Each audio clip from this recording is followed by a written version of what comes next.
Hi friends, welcome to my wild life agriculture YouTube channel. Friends, మీరు కనుక ఇప్పటివరకు మన ఛానల్ని సబ్స్క్రైబ్ చేయనట్లయితే దయచేసి ఇప్పుడే సబ్స్క్రైబ్ చేసుకోగలరు.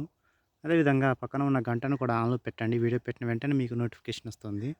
ఇప్పుడు మనం ఈ వీడియోలో మిరప తోటని ఎప్పుడైనా కానీ సెప్టెంబర్ నెల ఆఖరి వారం లోపే వేసుకోవాలని చెప్పేది పదే పదే. ఇందుకోసమే ఫ్రెండ్స్, చూడండి, దీన్ని అక్టోబర్ చివరి వారంలో వేయడం జరిగింది. ఇప్పటికీ కూడా పూత కానీ ఫ్లవర్ కానీ ఏమి లేదు. గ్రోత్ అట్లా అంటే గ్రోత్ మీదనే ఉన్నది కానీ ఇంకా ఫ్లవర్ అనేది రాలేదు. అందుకే ఫ్రెండ్స్, ఎప్పుడైనా కానీ ఏ పంట అయినా కొంత సమయం నిర్ణయించబడి ఉంటుంది. ఏ పంటకైనా ఎప్పుడు పడితే అప్పుడు వేసుకుంటే తర్వాత ఇబ్బంది పడవలసింది మనమే. పెట్టుబడి ఎక్కువ అవుతుంది కానీ దిగుబడి మనం అనుకున్నంత ఆశించినంత రాదు. కారణాలు ఇవే. వెనకాల వేయకూడదు ఫ్రెండ్స్. ఎప్పుడైనా కానీ సెప్టెంబర్ చివరి వారం లోపే వేసుకోవాల్సి ఉంటుంది మిరప తోటని.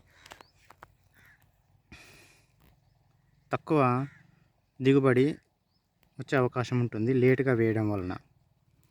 అందుకోసమే చెప్పేది, ఎప్పుడైనా కానీ సెప్టెంబర్ చివరి వారం లోపే వేసుకోండి. అంటే సెప్టెంబర్ నెలలో ఎప్పుడైనా వేసుకోవచ్చు. ఇప్పుడు ఏముంటుంది ఫ్రెండ్స్, ఫ్లవరు వచ్చినా కానీ పెద్దగా కాయలు పడవు. ఎందుకంటే మనకు 100% ఫ్లవర్ వస్తే అందులో 50% ఫ్లవర్ ఆటోమేటిక్గా ఏం చేసినా ఏం కొట్టినా ఆగదు ఫ్రెండ్స్. 50% ఫ్లవర్ రాలిపోతుంది. 50% మాత్రమే మనకు క్రాప్ సెట్ అవ్వడానికి అవకాశం ఉంటుంది.